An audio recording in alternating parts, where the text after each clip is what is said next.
Hello बच्चों, चलिए प्रश्न को देखते हैं। दिए गए चित्र में कोशिका चक्र की अवस्थाओं प्रावस्थाओं के छोटे छोटे आरेख द्वारा दर्शाया गया है। इसके बारे में सही विकल्प का चुनाव कीजिए। आपके सामने यहाँ पर एक आरेख बना है, आपको यहाँ पर क्या बताना है, सही विकल्प का चुनाव करना है इस आरेख को देखकर। विकल्प ए नाभिकीय विभाजन को दर्शाता है जो कि जीव द्रव्य का विभाजन है। विकल्प बी टीलोफेज है जो कि प्रोफेज की व्युत्क्रम अवस्था है। विकल्प सी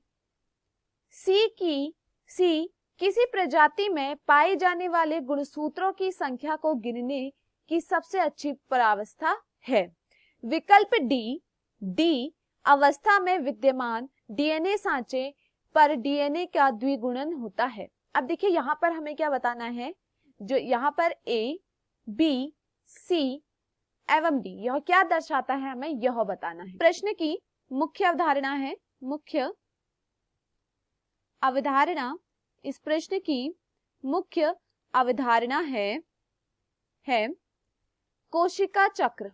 इस प्रश्न की मुख्य अवधारणा है कोशिका चक्र। कोशिका चक्र, देखिए अगर हम कोशिका चक्र को देखें तो कोशिका चक्र में हमें क्या देखने को मिलता है, तो देखिए कोशिका चक्र में हमें क्या देखने को मिलता है। देखिए यहाँ पर हमें क्या देखने को मिलता है, यहाँ पर हमें यह देखने को मिलता है, यहाँ पर यह अवस्था क्या है, यह अवस्था है समसूत्री विभाजन, और यह अवस्था है पूरी अंतरावस्था। यह क्या है, अंतरावस्था। यह क्या है, अंतरावस्था है। अब देखिए अंतरावस्था जो होती है, यहाँ इसकी 3 प्रावस्थाएं हैं, G1 प्रावस्था, S प्रावस्था और G2 प्रावस्था। अंतरावस्था की 3 अवस्थाएं हैं, G1 प्रावस्था, S प्रावस्था और G2 प्रावस्था। समसूत्री विभाजन की अगर हम यहाँ पर बात करें तो समसूत्री विभाजन क्या है, समसूत्री विभाजन जो है यहाँ पर देखा जाता है केंद्रक विभाजन, जिसे हम कैरियोकाइनेसिस कहते हैं। केंद्रक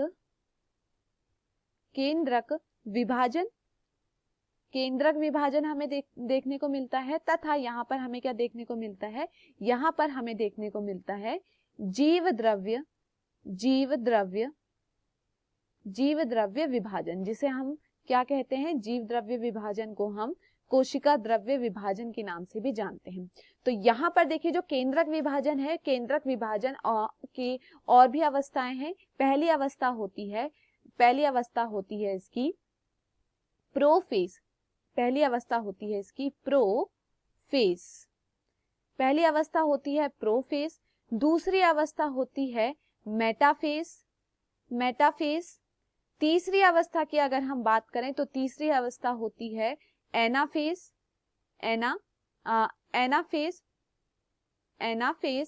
तथा चौथी अवस्था जो होती है वो होती है टीलोफेज। पहली अवस्था क्या होती है, प्रोफेज, जिसे हम क्या कहते हैं, पूर्वावस्था कहते हैं। दूसरी होती है मेटाफेज, जिसे हम क्या कहते हैं, मेटाफेज को हम कहते हैं मध्यावस्था। तीसरी होती है पश्चावस्था और टीलोफेज होती है अंत्यावस्था।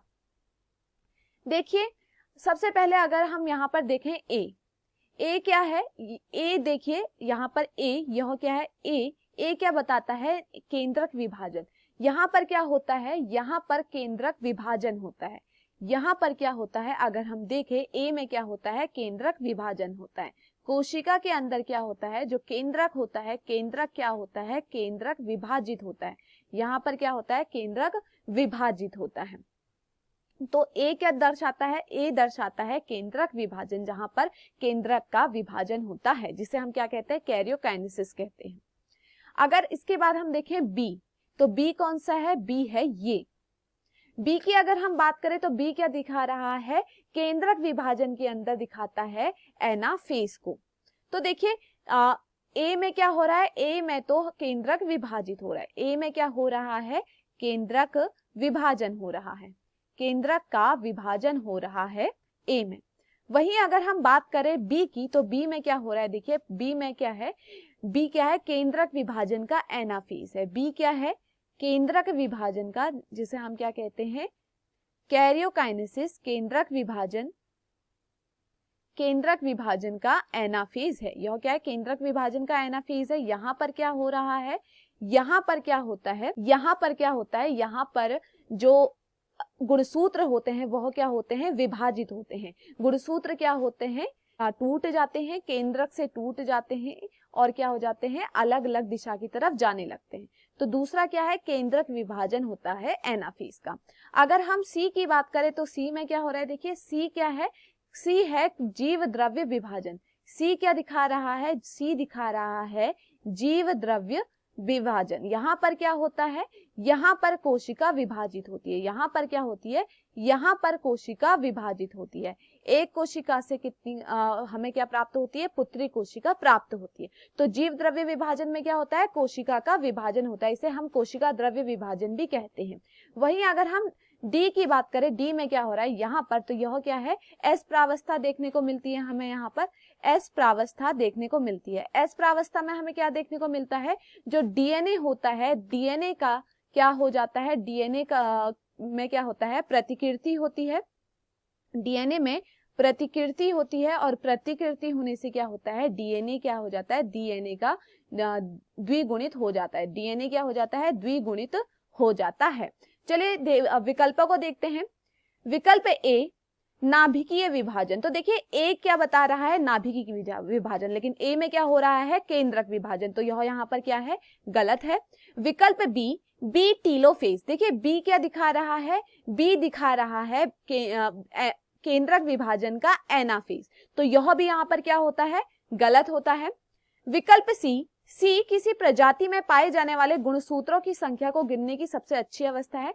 तो यह कहाँ होता है, यह होता है मेटाफेज में। मेटाफेज में क्या है, यहाँ पर आप डीएनए को क्या कर सकते हो, उनकी संख्या उनको गिन सकते हो। तो यह भी यहाँ पर क्या होता है, गलत होता है, क्योंकि सी में क्या है, जीव द्रव्य विभाजन हो रहा है। तो यह भी गलत होता है।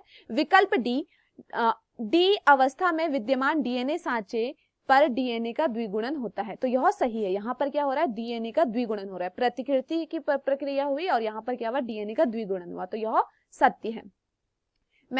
तो दिए हुए विकल्पों में जो हमारा सही विकल्प है वो है विकल्प डी। मैं आशा करती हूँ आपको यह समझ में आया होगा। धन्यवाद।